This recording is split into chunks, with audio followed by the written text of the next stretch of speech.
Would you like to live your best life possible, regardless of your imperfections? Discover cutting-edge tools and inspiration to let go of your limitations and expand your life beyond what you've ever imagined. On Imperfect Brilliance, we help you tap into your unique gifts and talents, uncovering and letting your brilliance shine. Join certified facilitators and coaches Betsy McLaughlin and Kathy Williams to delve into different areas of your life, get unstuck, and create the life that is truly possible for you. These joyful ladies have changed their lives by utilizing the tools and techniques they share with you. What if your willingness to acknowledge your brilliance is the catalyst to creating a new reality? When you stop judging you, what else can you create in your life and in the world? Join Kathy and Betsy live every Tuesday at 6 p.m. Eastern to create magical and joyous possibilities for an hour of laughs, questions, tips, and more. We are excited to contribute and play with you.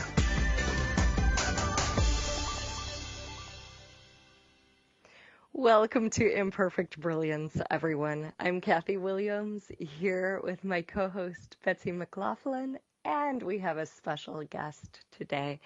I'm so excited to have Shannon O'Hara with us for a conversation about receiving. And I'll just introduce Shannon for a little bit. Yeah. And I'm just so excited to have this conversation, too. I was listening to one of her classes, Talk to the Entities Advanced, and she said, receiving is one of your most atrophied muscles to the class. And I was just like, oh, wow, it truly is. And let's delve into that more. So that's going to be our topic today. And Shannon is such an inspiration. She's the founder of Talk to the Entities. And hello, Betsy. Hello. And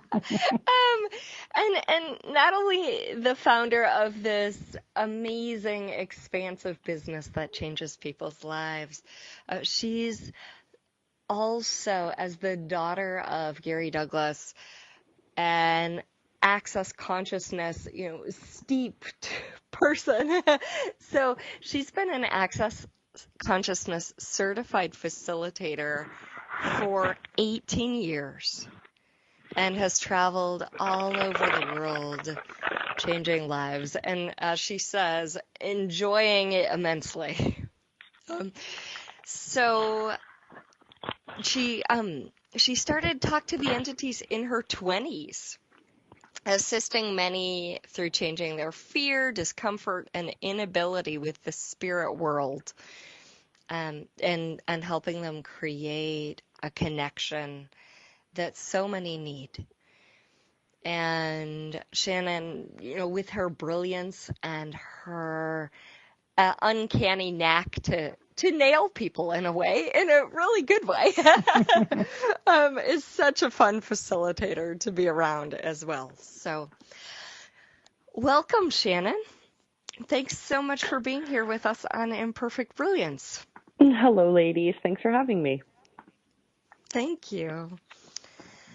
Wow. So I'm not sure if you heard what I said initially, but one of the things that I heard you say in Talk to the Entities is that receiving is one of our most atrophied muscles. Yeah. And could you explain that a little bit more, or delve into, Sure. Delve into. Yeah. Well, it was interesting when you contacted me to do this OMTime with you guys, and because most people, to be honest, are contacting me to do stuff for Talk to the Entities, and you said a little bit what Talk to the Entities was a few minutes ago, but you said let's do something different, and I thought, okay, that's that's unusual for people to ask for something different from me, but also so great. And you were the one that actually suggested receiving, and I thought, wow, what an interesting conversation. Let's try it. And so receiving is something, to be honest, I'm going to go back to the beginning. It's like I sort of learned what receiving was conceptually from my dad, Gary Douglas, who you said was the founder of Access. And he first started talking about perceiving, knowing, being, and receiving like years ago in the foundation manuals. And when I first started hearing about this, I was like, yeah, perceiving, knowing, being, and receiving, great idea. And it took me even years to recognize that I really had no idea what receiving was. And it took years of asking, like, well, what is receiving, to even really know what that meant. And something that I really noticed hugely, and I've had a strange path in that I was one of those kids that heard voices and saw people that weren't there and all sorts of stuff. And so I had to develop a way of either thriving with that, which is where Talk to the Entities came from, or it was going to kill me. And I chose to live, and I chose to deal with it. And I'm so grateful that I had such an incredible sort of coach in that process, who was my dad. And so I dealt with a bunch of entities for a lot of years, and I had to do a lot of clearing and a lot of communicating and a lot of dealing with a lot of lost spirits and all sorts of stuff. And then one day there were these beings that were there that wouldn't clear and weren't really communicating, and I couldn't really figure out what to do with them. And it was like really crazy making. And after a while, I just was at my wit's end, and I was like, what are you doing here? And it was the first time there was this flash of what I started learning was receiving. And they were there to gift it to me. And it was the most powerful, intense, beautiful, but challenging experience of my life to that point, because receiving is simply not done by people. All of nature receives, all of animals receive. People, unfortunately, don't. People think, people take, people give, people try, people are pretty disconnected from the energies of receiving. And it's one of the ways in which we start limiting our universes. When somebody gives us something, how many people automatically think, well, what do I have to give in return? Or is this a trick? Or is this a trap? Or how much is this going to cost me? And so that's just some of the ways in which we can discover how we really haven't been taught to receive in life. We've really been taught something else. Yeah, it almost seems like in a way it's trained out of us when we're little kids, Yeah. we're just exploring and receiving. And then slowly we're told, no, you can't ask the neighbor for something, or and taught to think and analyze. And one of the things that you mentioned too, you mentioned take and think and try, and I remember you really also talking about people use in our culture. Yeah. It's it was really dealing with spirits that really taught me to kind of what receiving was initially, because when these big beings would show up, these gifting beings, if I tried to think or work it out at all in my head at all, it would literally push them away and obscure the perception. And so I started having this really interesting gauge of when I was receiving and when I wasn't receiving, just by simply noticing their presence.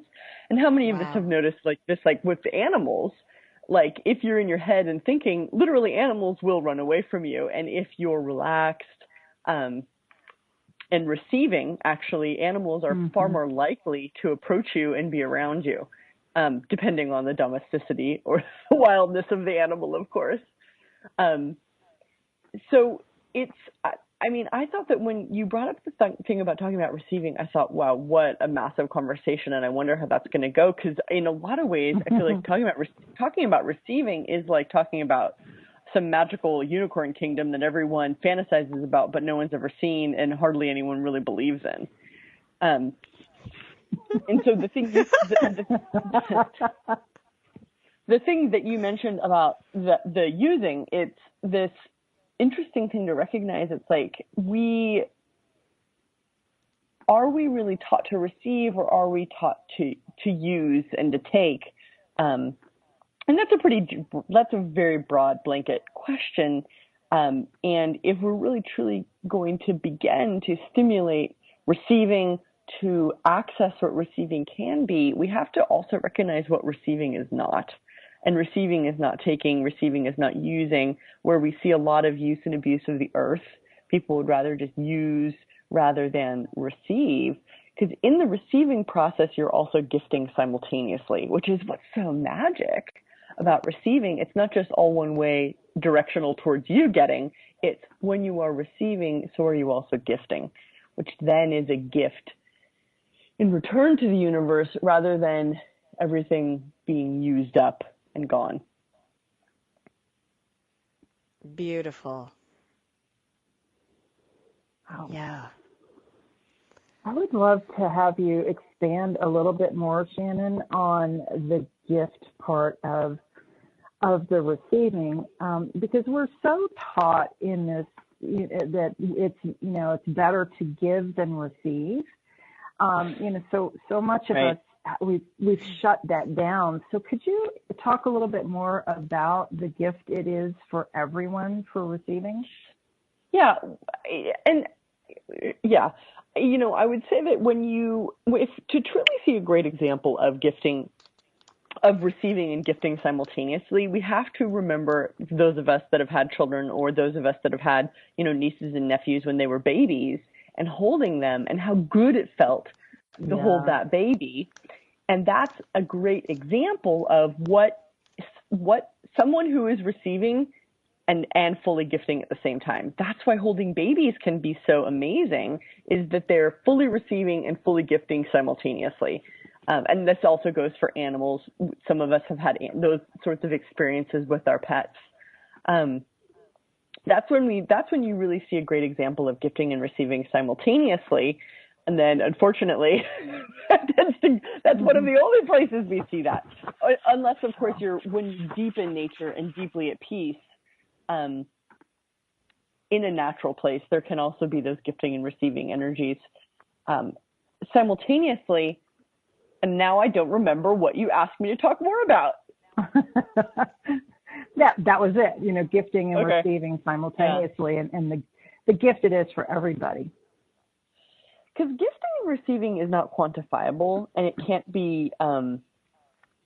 You can't place a quantity or measure on it. Which, as soon as you're placing quantity and measure, receiving is no longer present, which isn't bad. It's like if you need to measure out a pound of grains or $500 or whatever that quantity of exchange is going to be, that's not receiving. That's now commerce or trade, and that's different. And if we're really going to talk about receiving, we have to also mention how undefined it is, and how I believe that it is that lack of definition of receiving that makes it so difficult for people to perceive or have as a reality, since we live in such a head-dominant world right now where understanding and analyzing is king and perceiving, knowing, being, and receiving is fantasy.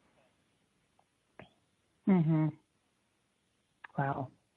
The unicorn land that you mentioned earlier. Yeah. So they call it that no one really believes in, but everyone hopes exists. So, for the listeners, for all of us, how can we start to build that unicorn land or tap into it?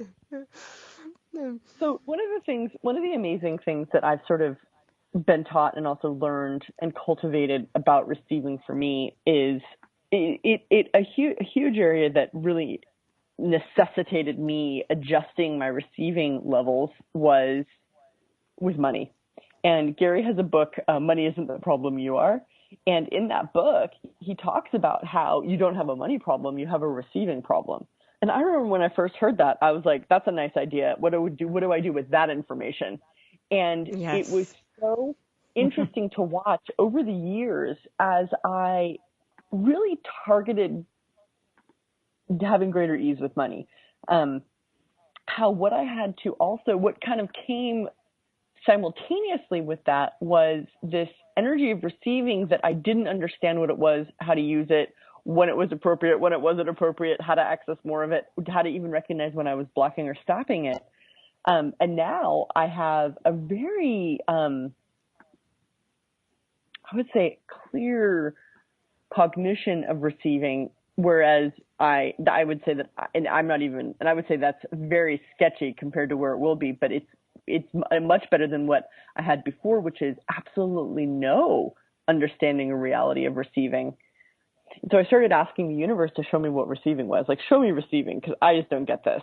So every day I'd be like, okay, receiving, what's receiving? And I'd start seeing these flashes or moments between two people, or these energies of a tree in a park somewhere. And it would be these flashes of receiving that I would start to go, oh my God, whoa, that's the energy of receiving that I had never cognitized before. And so it was these flashes and moments of sort of that I started to weave together into a vibrational awareness or embodiment of receiving, and in sort of restoring receiving into my universe.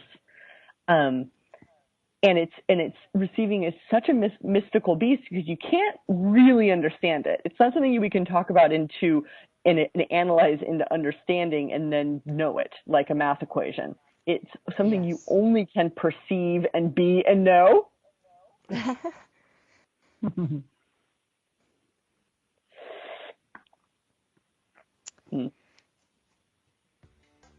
It sounded like you were going to say something else there. Well, it looks like we're headed for our first break. You guys are listening to Imperfect Brilliance with our special guest, Shannon O'Hara, today, talking all about receiving. We'll be back in just a couple minutes. Stay tuned.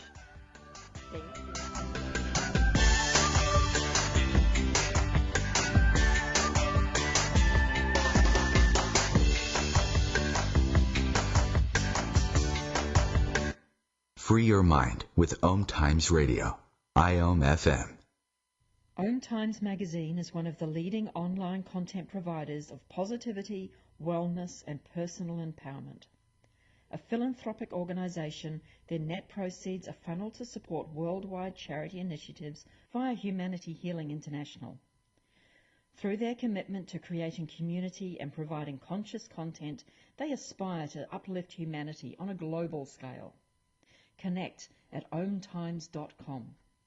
OMTimes, creating a more conscious lifestyle. Hello, I'm Sandy Sedgbeer, host of OMTimes Magazine's flagship radio show, What is Going On? My passion is sifting through information, research, and innovations from New Thought teachers, speakers, and researchers, pushing back the boundaries of what we know about life, energy, metaphysics, and the universe. I love shifting perceptions about who we are, why we're here, and how quickly impossible becomes normal when we open our minds, expand our awareness, and accept that the only limits that exist are those we place upon ourselves. So if you're the kind of forward-thinking, eager investigator of what lies beyond the current reality that most perceive, why not make a date to come play with me in the field of possibilities at 4 p.m. Pacific Time, 7 p.m. Eastern Time every Thursday, and together we can discover what's really going on. Dad, this is fun. I didn't think I liked kayaking. Well, I'm glad you enjoyed it, but I think it's time to head back in. Okay. Can we come back? Sure. Hey, be careful getting out of the boat. It's a kayak, Dad. I'm going to return the kayak. Can we walk home? How about a taxi? It's a short fare from your neighborhood to your naturehood. Visit discovertheforest.org to find a neighborhood park or green space near you. Brought to you by the Ad Council and the U.S. Forest Service.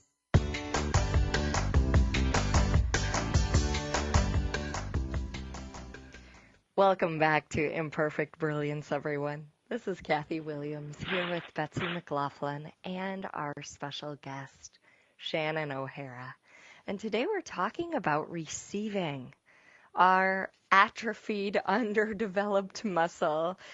And Shannon, I love that you just said, you asked, universe, show me what is receiving. And that, started to open it up for you. Yeah. Yeah. And so a really easy question for us to ask, a request. Yeah. Yeah, well, I had learned, one of the things I had learned that like is that what you ask for, you will get.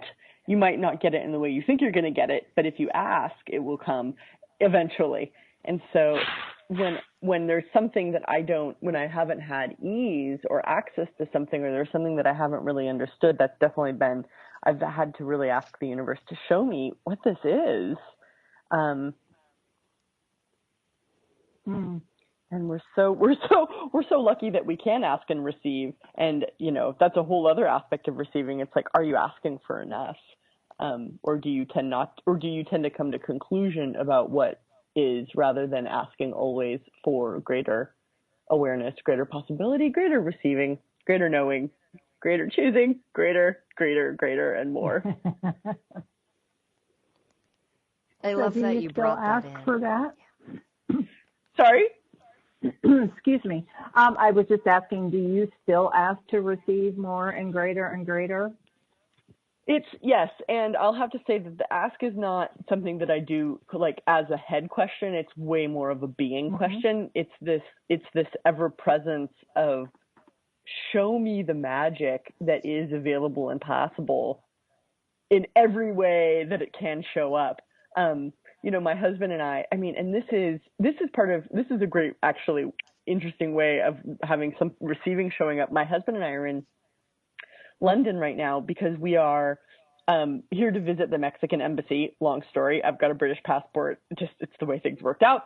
So we're in London, and the only embassy that we could do this thing that we need to do for some Mexican residency stuff is in London. So we planned a trip to London. I came from Sweden and he came from the United States, and we're meeting in London, and we're staying at this fabulous hotel, and they can do fabulous in London, like in ways that, I mean, it's really the seat of a certain sort of quality and service and beauty, and I just love some of these places. Anyways, so we go to the Mexican embassy this morning, and we have everything ready, and our passport's ready, and my husband's Australian passport has been apostilled, which is where it's a big complicated thing that I just learned it can exist, where it's beyond notarization. You actually have a lawyer who's backed by the government to basically certify that is a true copy of whatever. And in this case, it was an Australian passport. So we get to the embassy, and they're like, well, I'm sorry, your passport's full. We can't put your visa in here. And I mean, this is after months and months of planning and thousands of dollars. And we're like standing there, and they're like, sorry, we can't help you. Your passport's full. And we look at each other like, okay, this is an interesting hurdle.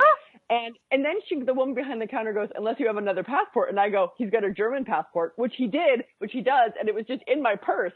And we were told, the hoops that we had to jump through to get his Australian passport apostilled and blah, blah, blah, blah, blah. And she went, okay. And she just took the German passport and did everything in his German passport. We didn't even know that was a possibility. But as soon as she said, we can't do this because you don't have enough pages in your Australian passport, in my head, I went, no, that's not going to work for me. Show me something different here.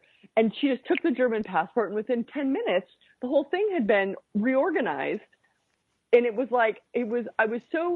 just one of those magical, I was just so grateful. But the universe is constantly adjusting when I'm running into something that isn't possible or isn't easy. I know I'm either going the wrong direction, or I need to ask a different question, or I need to stay present, and stuff can shift and some can change, and different possibilities will present themselves, even in the most difficult, logistic, bureaucratic, legal systems.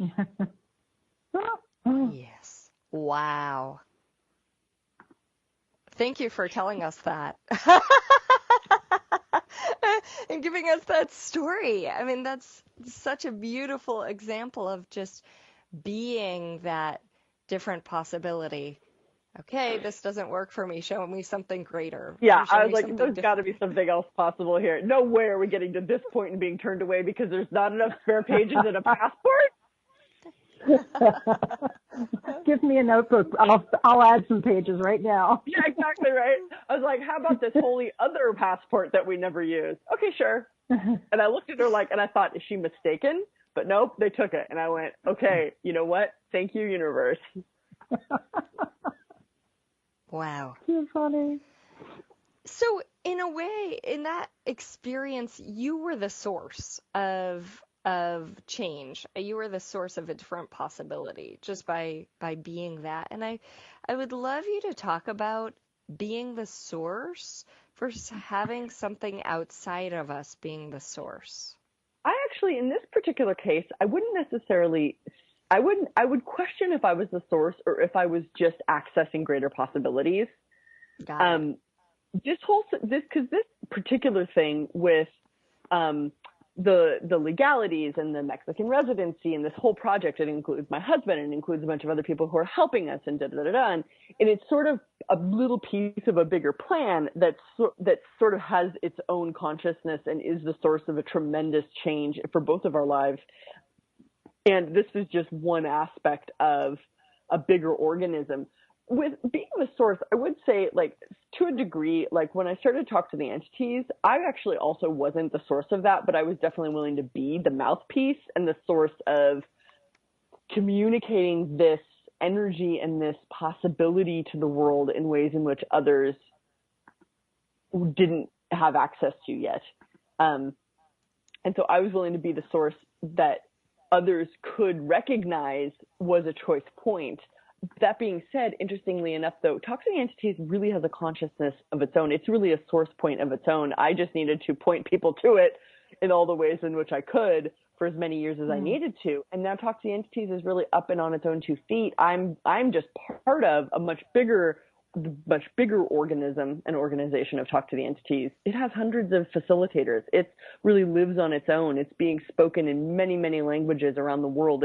It's a huge body of work that is a source unto itself that no longer really needs me. But I am lucky enough to get to receive from it. Wow. And you know, bringing in entities even more, this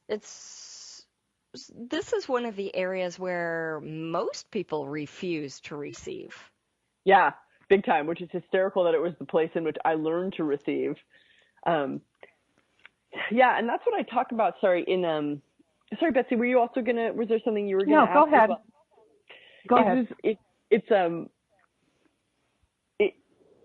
Oh my God, I lost it. Wow, that's interesting. Yeah, receiving from entities is not, I mean, entities to begin with is like weirdo town, like everyone thinks you're a freak. And I mean, it's hysterical in that it's the place that really taught me. I mean, dealing with entities is really what forced me to acknowledge my perceptions.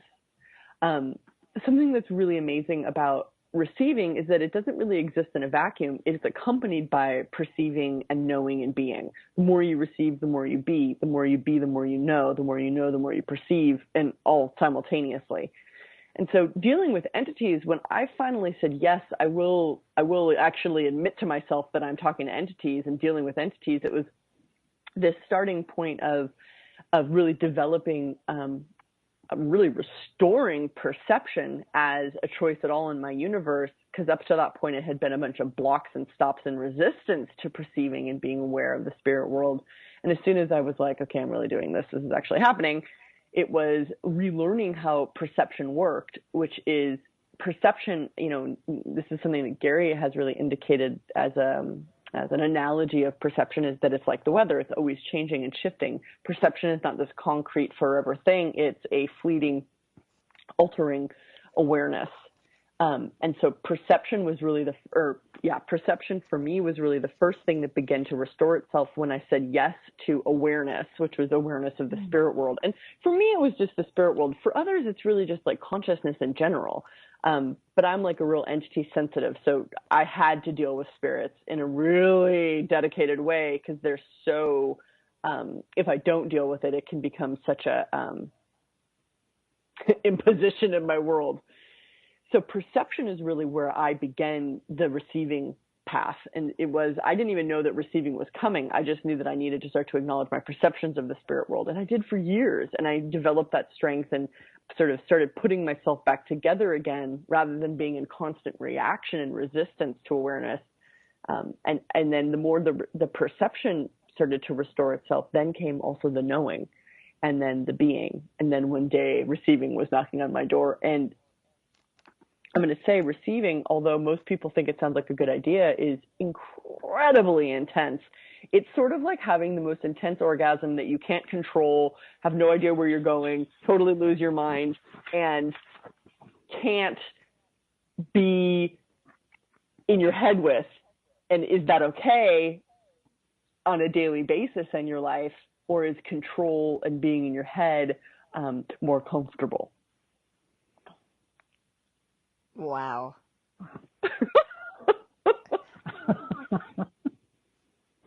just saying. Like you said earlier, this is not a light topic, and it really does have so many layers to it. Yeah. Well, when Kathy suggested receiving, I went, really? Okay. If you think so, let's do it. Well, and for so many of us, control is just way more comfortable, right? Oh, yeah. Than this, I don't know where I'm going. How is this opening up? And yeah. And it's just so interesting to recognize like how much we're taught to control. Not even, I mean, if you look at, did your parents receive, or were your parents like looking to control? And I'm not trying to make this about parenting, and because that's a whole other kettle of fish that everyone has all sorts of stuff with. But it's just to recognize like how prevalent, how we start learning how to stop receiving through controlling really from day one, through example, through the energies that we grew up with in our households. And not that our parents were wrong and bad, because they were probably taught the same from their parents and their parents before them and their parents before them. And so it really has to come to us now as the source of our own lives, as Kathy indicated earlier, the source of choice. Okay, well, you know what? This is the reality I've been served. This is what I've been taught. This is what everybody else believes is real and true. And this is what everyone else is enforcing is real and true. But what's like really possible here that I've never imagined and that maybe no one else is choosing? Wow. I love that question. What fun questions. Yeah. And, the more willing I have found, the more willing I am to receive and ask those questions and really look at that there are different possibilities, the more receiving happens. And in that, it's usually far greater than anything that I have cognitively decided that it is. Never looks like what you think it's going to. Exactly. What were you going to ask, Kathy?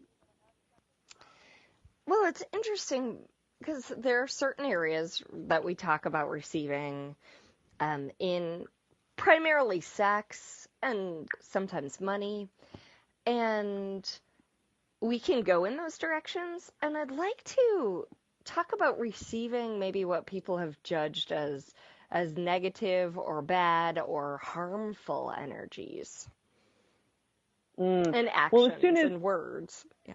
Well, as soon as you bring up judgment at all, as soon as you're in judgment at all of others, of yourself, of energies, you're not receiving. Definitely, that's a rule of thumb. If you're in judgment, that's not receiving. And that's how a lot of us justify blocking and stopping receiving. Oh, that's yucky energy. I don't want that. I don't like that. Like, it's interesting even to recognize how many people don't like money and have so many negative judgments or positive judgments or these energetic judgments of money. I won't even bring sex into the conversation because that's a whole other thing. But it's like, how many of you guys recognize all the points of view around money? Money's bad, money's good, money's a pain in the ass. Why do I have to deal with money? It's like, oh my God, money's the root of all evil. Money's like, I hate money, but I need money. It's like this endless conflict, point of view, and judgment around money. As soon as you have a point of view at all about anything, that's not receiving. Which is how receiving can teach us to get over our shit for sure.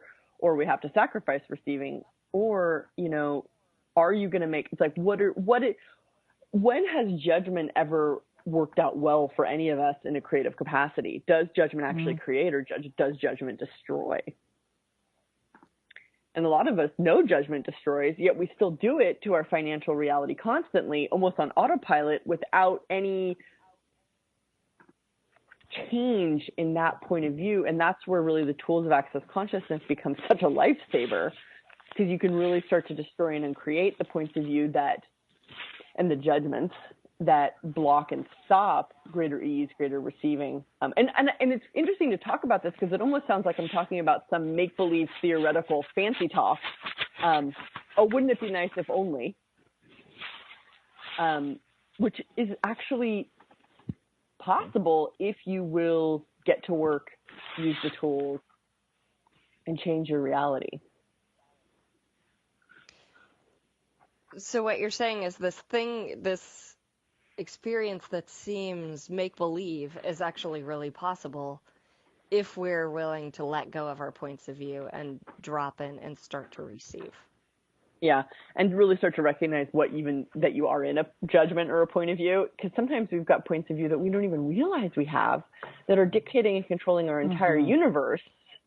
That, like, I've had so many things surface in my world over the years using Access and asking the questions and being in classes and using the tools on myself personally. I've had stuff come to the surface and I'm like, oh my God, is that really where I'm functioning from? And I'll have this aha moment and I'm almost cringing because it's such an insane point of view. But instead of going into more judgment about how can it be so insane, I go, you know what? Awesome. Okay. You know what? That's where I've been functioning from. And no, I'm choosing something different. Wow. I just love this conversation.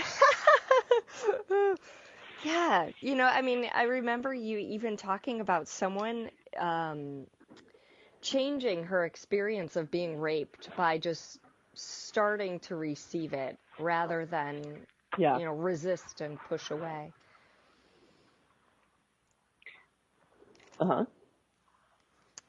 And I mean, to most of us, that's just so, like, how could she even do that? How do you even start to just receive it? Yeah, that's actually a story of a woman I know who actually did a lot of, like, I would say, like, sexual consciousness development. And wow, this is a whole other big conversation. She was walking herself home one night and a guy actually came out of the bushes to attack her. And it's an interesting, well, basically, she sort of went through this process, as I understand it, of, like, going through, like, okay, I can barrier and resist and fight this, or I can completely receive this man. And she forced her barriers down, and she made herself receive and embrace him. And he actually stopped, apologized, and then offered to walk her home. And it was such a powerful representation of what receiving can create, and how when we and how many of us feel that we need, break time. How many of us, we're going to hold that and be back in just a few minutes.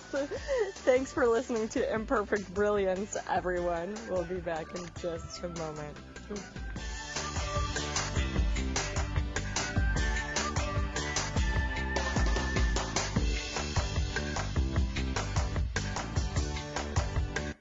Connecting you with the best of the conscious minds in the world. OMTimes Radio. IOM FM. Ascending Hearts is no ordinary dating site, but a spiritual dating site with a purpose, to link you with your soulmate. We engineer the serendipity so you can trust that you will attune with someone that has the same matching vibration as you. Ascending Hearts, the conscious dating site for the spiritually aware. Try Ascending Hearts for free. AscendingHearts.com. Hello, I'm Lisa Berry. Join me every Monday at 1 p.m. Eastern Time for Light on Living, a chance to see new, hear different, and feel more as I shine the spotlight on all the ways to lighten the load of life's challenges. Light on Living is your link to that new way you're looking for, that new understanding that will enhance your life, and that positive connection that will support your growth. So join me and you'll gain insight and start to see things in a new way that motivates you. I adopted Bento in 2010 from a shelter. This cat makes me make art. He's always motivating me to draw pictures of him. He just is motivating artistically. He's my best friend, but a lot of people know him as Keyboard Cat. keyboard cat, YouTube star, and shelter pet. Amazing adoption stories start in shelters. Start yours today. Visit theshelterpetproject.org to find a pet near you. Brought to you by Maddie's Fund, the Humane Society of the United States, and the Ad Council.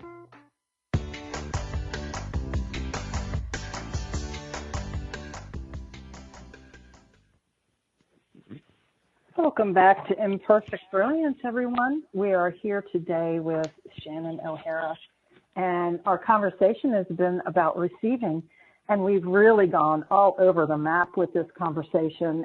And right before the break, I don't know, Shannon, if you remember what you were saying. I do, because we have the story of the woman who basically received from her rapist and what changed there, and which I feel like is like a really charged story to tell in the first place. But it's this interesting question of putting up barriers versus being vulnerable to the world at all costs, and is something worth putting up a wall to? As soon as we've barriered, we're no longer receiving, which for some of us is actually the intention. You know, I'm in London right now, and walking around on the streets, it's like, holy moly, is it a lot of input. It's just people everywhere being angry, being sad, being all sorts of things. And it's, I've noticed yesterday when I was walking around by myself, I noticed how I was trying to get away from the insanity that I was perceiving. And I noticed it, and I went, you know what? I'm not going to make this insane. I'm no longer going to make that dominant in my world. I am now going to receive all of this fully and completely change this energy. Because receiving is actually one of the superpowers, and when you are fully receiving, you are capable of transforming energies in ways that you could never when you are protecting yourself against them. Ooh, say it again. I love that.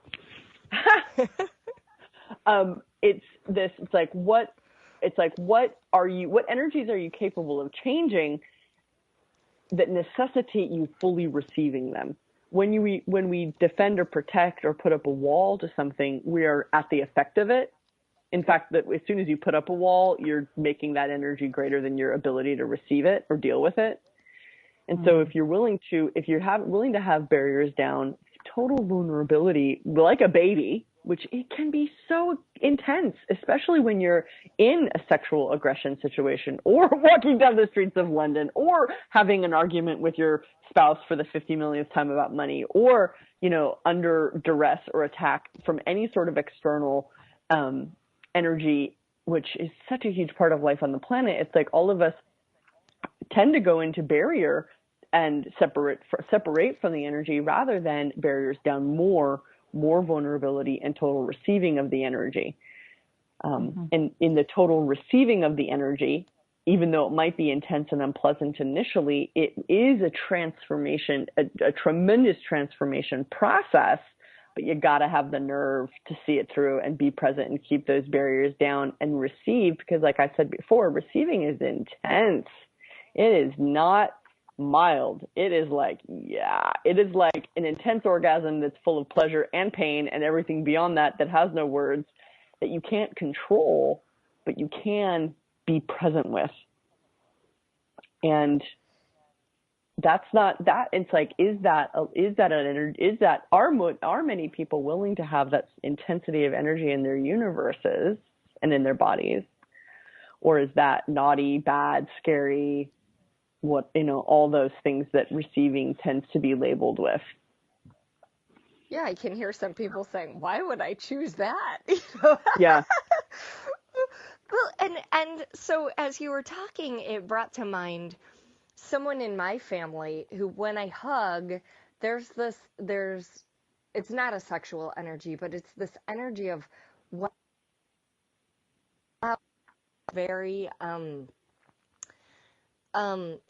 unpleasant, uncomfortable. It's almost as though my body is like repulsed. And how much could I actually transform that if I were to just like soften and receive it? And maybe you have some other suggestions. Yeah, I mean, now we're really getting into the meat of this receiving thing, which I think is so awesome because everybody, I mean, I think a lot of people can relate to this conversation, especially that one that you just said about hugging somebody and having just that gross stuff comes up. And this is where this other amazing access tool of interesting point of view really comes into power play, because we have to recognize that no matter what we perceive, it doesn't really need to matter or be important, which is like a revolutionary thing to say, even in the face of those intense energies of repulsion and anger and violence and darkness and all these intense energies that most of us want to react to or get away from. It's like, what if every energy, every thought, every feeling, every emotion was just an interesting point of view, and you didn't have to be in reaction to it?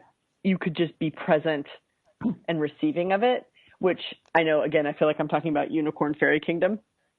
It's like, well, that'd be nice if only I had that choice available to me. And we do have those choices available to us. And with this relative that you're talking about, when you hug them and you get that, it's really what you have to recognize is that you're basically getting information about that person's body and universe. And that might not be information you want, but it is definitely part of what is. So why it's like, my question is often like, why do people spend such a huge majority of their lives avoiding and running away from what is, rather than having that knowledge and that power and that information just because you can? And this is, I think a lot circles back to what you mentioned earlier about judgment. Just really briefly, Kathy, you were like, well, actually, I can't recall the context you said it in, but you did bring up judgment and how that affects receiving. And it's like, how many of us would rather judge than be aware? Which is one of those brutal things we sort of have to look at for ourselves, you know, and I'm definitely not innocent of that one. It's sort of like judgment is the go-to position. And when does that become not the most effective position any longer? Now.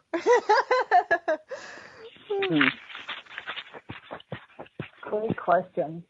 And I'm wondering too, like would you explain a little bit more about an interesting point of view for anybody listening who Absolutely. might not be so familiar with that? Thank you. Absolutely. Yeah. I mean, interesting point of view is, I would say, like one of the absolute foundational tools, cornerstones, and essentials of access.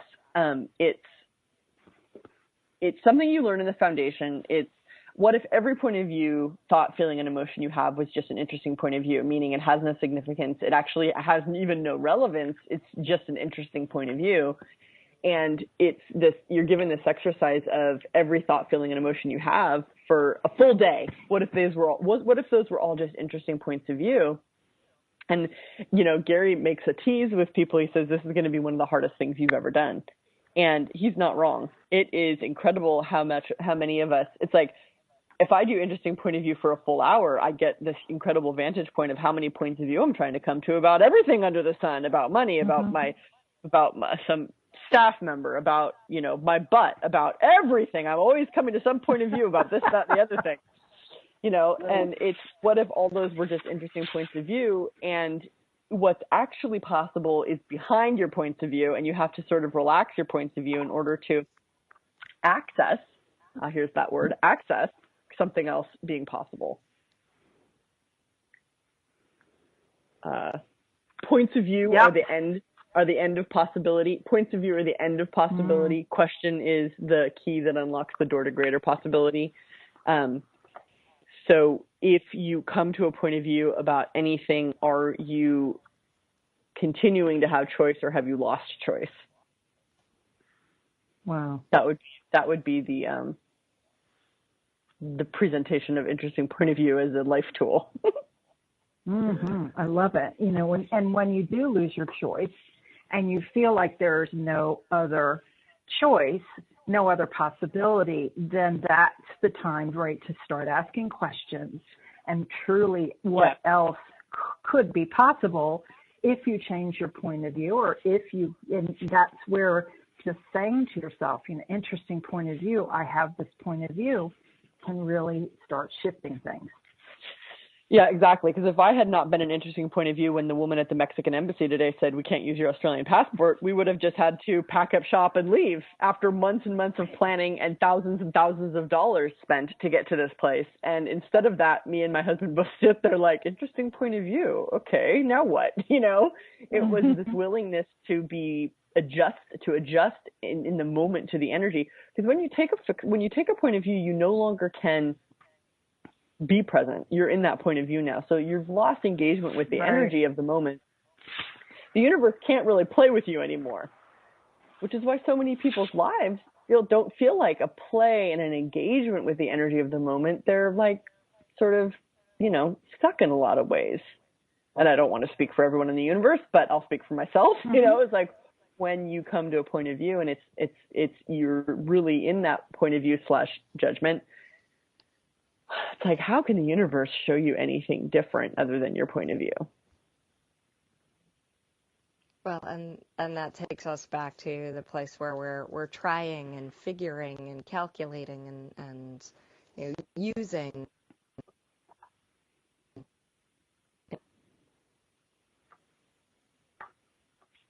Kathy's line is bad. Oops. Kathy no. out on us. Oh, there she is. She's back. Yep. I said, oh no. Yeah, that's the only part that takes us. That takes us back to the place where we're trying and figuring and calculating instead of receiving. Exactly. Yes. Yeah. So true. So I have a request, and this, and I probably should have posed it, a week ago. But do you have any sort of exercise that you could run us through about receiving? I would even go so far as to say, have we already begun to do that in these conversations already? Yes. I know we only have a few minutes left in this today for us, and I do have a lot of receiving exercises, and I literally call them exercises. I'm in the middle of a class, body energy exercises for the earth. That's a lot of developing the receiving muscles. I've got other exercises for consciousness, audios, that are the beginning of accessing, stoking, utilizing, and strengthening these awareness muscles, the receiving muscles, the being muscles, and restoring these energies of being and living that tend to be very atrophied, or if not fully broken for a lot of us. And that's, you can, I've got a website, talktotheentities.com doesn't have the receiving exercises. It's got other awesome stuff for Talk to the Entities, but Shannon-O'Hara.com is where I have all of the non-entity related materials. And there's a ton of amazing stuff in there for really deeply changing these blocks, these stops, these places that so many of us are so hungry to alter. And that's really what all of Access is for. It's like the bars, which isn't going for a drink, but is actually this incredibly light touch on the head. That's the very beginning tool, the very beginning class you'll ever do in Access. The bars are actually and essentially to begin to teach people how to receive again. So if anybody listening to this ever wanted to, access more receiving after these conversations, it's like, look, we have these amazing ways of working on that, and get yourself to a bars class. Like, I think it's pretty easy to find Access Consciousness, the bars, from the Access Consciousness website, and all you got to do is lay down and you get up and your whole life's a different universe. It's too good to be true, and how does it get better than this? How does it? And your exercises are amazing. And for those who would like a taste, there are a lot of them on SoundCloud, or bits of them on SoundCloud. Yes, that's also right. I do have some free ones, bits of them, exactly. So, and you can get to my SoundCloud, I guess, Shannon O'Hara, and you can go to the Shannon-O'Hara website, and you got the little SoundCloud icon up at the top menu. Just click on there. There's a bunch of free stuff I'm putting up there all the time for people to enjoy. And so yummy. I mean, really just, yeah. I can't recommend them highly enough. Yeah. Thank you. Thank So you. thank you for having them there. Yeah. And it's so great to know you have 2 websites. So can you, you've already mentioned ShannonO'Hara.com, and then the other one is TalkToTheEntities.com. with facilitators all over the world, as you mentioned earlier. Yeah. Yeah. The happy ghost will be there to greet you. And it's an interesting world to dive into. Yes, it is. Indeed. Totally. Yeah. And actually so helpful. I mean, like, this whole conversation has been about receiving, and when we're cutting off so much awareness of entities, gosh, it actually learning to receive their presence or receive your perception of them changes life for the better in so many ways I can't even begin to describe. So if you're curious about that at all, get yourself to talktotheentities.com and to a class. Thank you, Kathy. Yes. Yeah, and Shannon also has a wonderful book that you can read more about her discovery and journey into learning to talk to the entities. Thank you so much for joining us today, Shannon. Thank you what so a pleasure much to have you. It was my pleasure as well. Really Thank grateful. you, ladies. Thanks so much. Thank you, everybody, for listening.